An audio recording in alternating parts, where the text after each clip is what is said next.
Hey guys, it's Al again, and today on Retro Gaming we are playing... That's right, we're playing the World Championship Wrestling game from 1989. Before we get into the game, let's take a quick look at the roster, shall we? Ric Flair. Of course, they say his specialty is not the figure four leg lock, which it should be, but the jumping knee breaker. No, that should be the figure four leg lock, I think, even in 1989, when this was made. Sting! My personal favorite in the game, and the guy I pick more often than anyone, because he was my favorite at the time. And they got his right, the Scorpion Deathlock. And this is, of course, Surfer Sting, not Crow Sting from later on. The Total Package Lex Luger, which, again, they got his specialty wrong. It should be the Torture Rack. And they call it the Neck Ringer or something. And that's the best picture I could find of him that my system would take. So, Mike Rotunda, also known as Bray Wyatt's father. This is him back when he was in the Varsity Club. You'll notice a lot of Varsity Club people in here as we go forward. The Road Warriors. First we have Hawk. Next will be Animal. The only real complete tag team in the game, actually. Unless you count the Varsity Club, because there's 3 or 4 members of the Varsity Club in here. Although I believe by '89 they were disbanded, but yeah. The Road Warriors. Gotta love the Road Warriors. Dr. Death Steve Williams, who I believe was also a member of the Varsity Club at some point. I could be wrong about that, don't quote me. But they did get his Oklahoma Stampede right. His running power slam. The game's master, Kevin Sullivan. The head of the Varsity Club, hence the game's master name. He also was the taskmaster in many other things over his very long career. Ricky the Dragon Steamboat, one of the best baby faces in the history of the business. Former world champion, former intercontinental champion, the WWF, and the Flying Body Press. There, you got that one right as well. The dog-faced gremlin, Rick Steiner. No Scott in this game, but we do have Rick Steiner, who was kind of a useful idiot for the Varsity Club. They eventually turned on him and made him a fairly big baby face at the time, if I recall. Hot Stuff Eddie Gilbert. This would have been at the tail end of his career. I believe he was running around with Missy Hyatt at the time. But yeah, he was real big in the territories back in the day, and I have no idea if that's the correct finisher for him. Jumping elbow drop. Michael P.S. Hayes.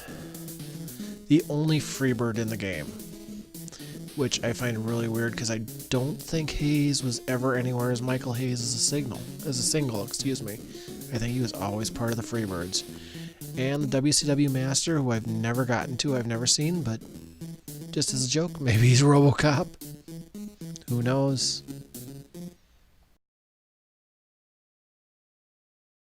World Championship Wrestling! Alright, so what we're going to do is we're going to go in here, we're going to play a couple games. We're going to start single, and I'm going to pick Sting here. And then you can choose four moves you can do, and they change each match. They're putting me against Michael Hayes first.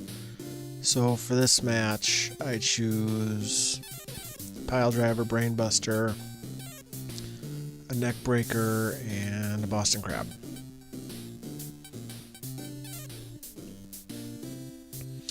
Now the match will start. The gameplay is pretty basic. You punch and kick to weaken your opponent. and then you do one of the bigger moves you just picked, just like you can see here. Eventually, you weaken them enough, you can do your finisher as long as you're in the middle of the ring. You have to be in the middle of the ring or it won't work. And that's always interesting to see how they do those. The reason I wanted to pull this out this week is I just came across a bunch of stories. Somebody uncovered a never released wrestling game for the NES, and basically it looks like it was the sequel to this game. The graphics are very similar, and it was made a year or two after this. And it was just a prototype. It was apparently completed, but it was a prototype being polished up for release. It never got released. Had a lot of other WCW guys. It had Sting in it. It had, I believe, the Road Warriors, Ric Flair, Barry Windham, Bobby Eaton, and Dennis Condrey. Or not Dennis Condrey, excuse me. Wrong Midnight Express. Stan Lane. And probably some other guys that I'm forgetting. But that's kind of why I wanted to drag this game out today.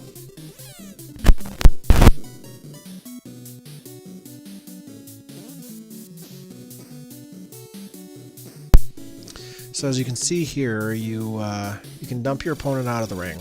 Sometimes when you're out of the ring, a big wrench will jump up at you. You'll see that in I believe the tag match I do. At some point that happens.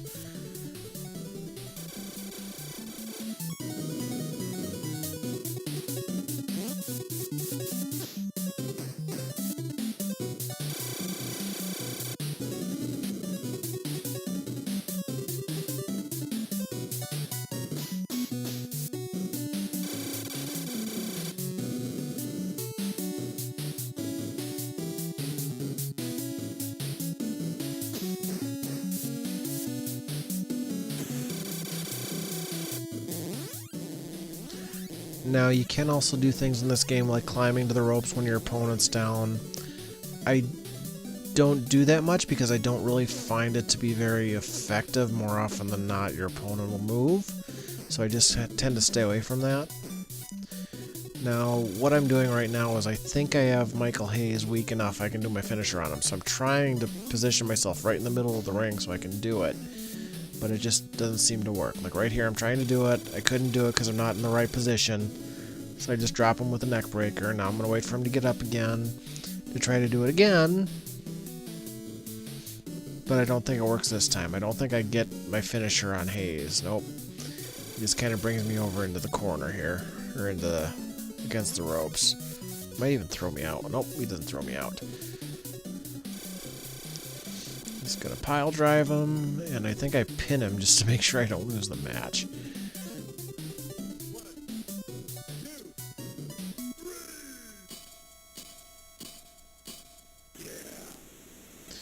Now, the referee talking and that yeah, which is the same voice no matter who wins. They did not get the rest of his voices for this.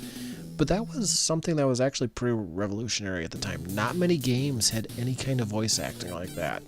So that was actually something that was really interesting, and I remember that, yeah, and that referee count.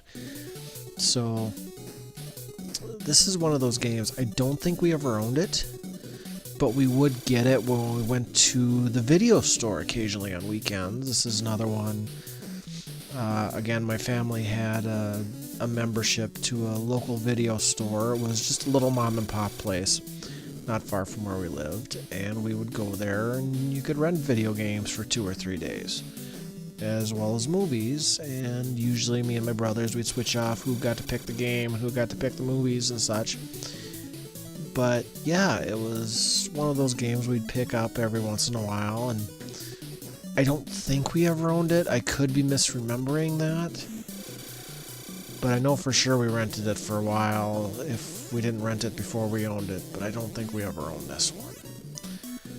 But yeah, this is a game we had a lot of fun with. And it doesn't really hold up well today, I'm not going to lie to you. there are far better wrestling games even on this system and the Super Nintendo to play. Yeah, this game does not hold up well. A lot of the WCW wrestling games don't hold up very well until you get to like not No Mercy. What was the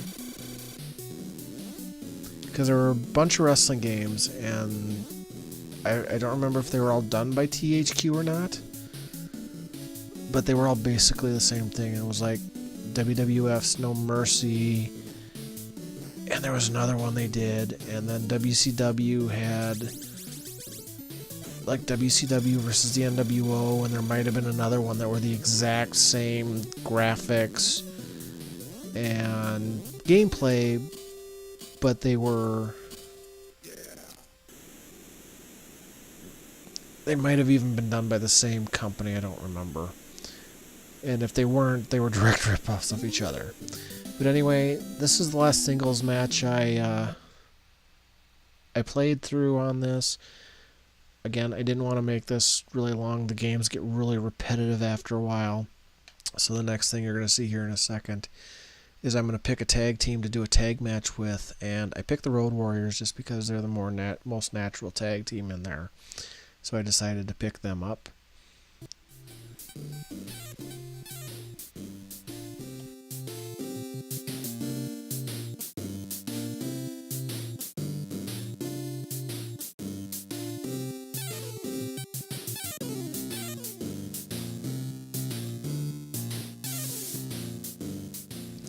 I should probably mention that the game isn't necessarily going to put you against an actual tag team. Like right here, Eddie Gilbert and Rick Steiner, as far as I know, they never actually tagged together. It's just a couple of random people they put together. But you're going to see the tag matches work a little bit different. Somebody will occasionally come in and break up a tag. You'll see a little figure come flying in, break up a pin. A figure will come flying in. They'll do the same thing with submission holds. You'll see that happen a couple of times here. You obviously can tag your partners in and out. And your corner is going to be at the bottom left of the screen. And some tags will happen. This is actually a little bit of a long match because you got to wear down 2 opposing players. See, there he goes running. They'll just go running for their corner eventually. This here's Hot Stuff Eddie Gilbert, and I find it funny that he's wearing the glasses in the ring. And there I am tagging in Hawk.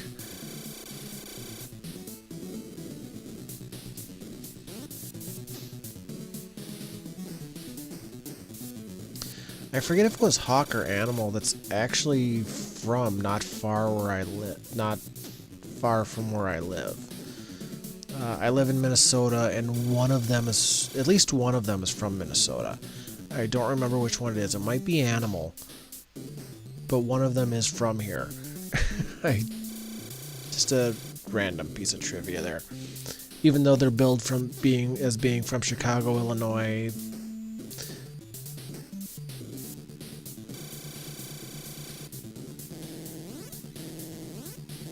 Of course, when you look at it, people like Ric Flair, he's also at one point from Minnesota. He was a wrestler, I believe, at the University of Minnesota even.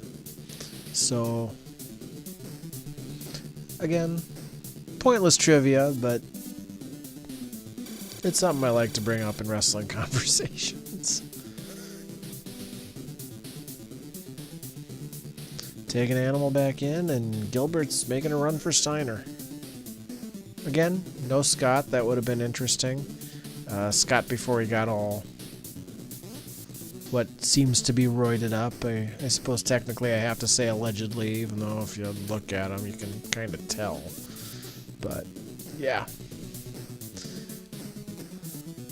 Scott and Rick Steiner were really fun to watch when I was a kid. And when Scott could still do that Frankensteiner, if anybody remembers it, he'd throw his opponent into the rope. The opponent would come running back, and Scott would go just from basically a flat-footed standing position and do a Hurricane Rana on the guy and usually land on top of him, right in a pinning position.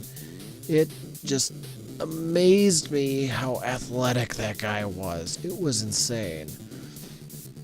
And then he went and he got himself all extra bulky, not that he was ever small. And he couldn't move anymore, and that's where I found he just became unbearable to watch. I, at that point, was not a Scott Steiner fan.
There's the wrench. As you can see, he's gonna just stand there and hit me with it. I believe they get the wrench one more time this match and actually hit Animal with it.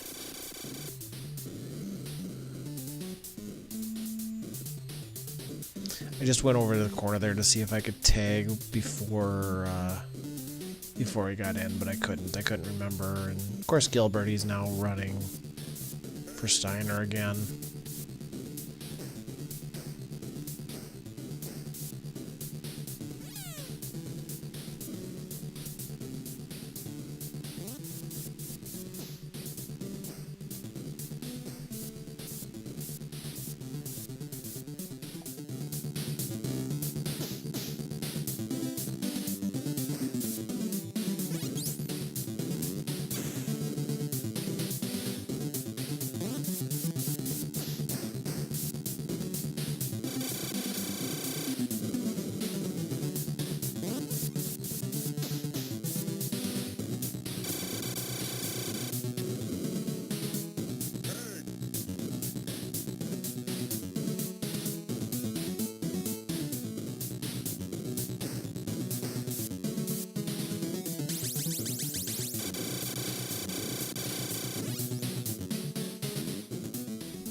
Alright, so there's a power slam by Animal. This is an interesting one that brings you right into a pinning chance. I think that might be the only move in the game that does that. Here's the wrench again.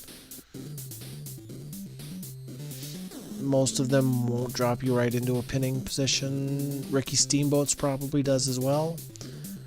But otherwise, I think it's probably just Animal and Ricky Steamboat. I suppose it's possible Steve Williams does too.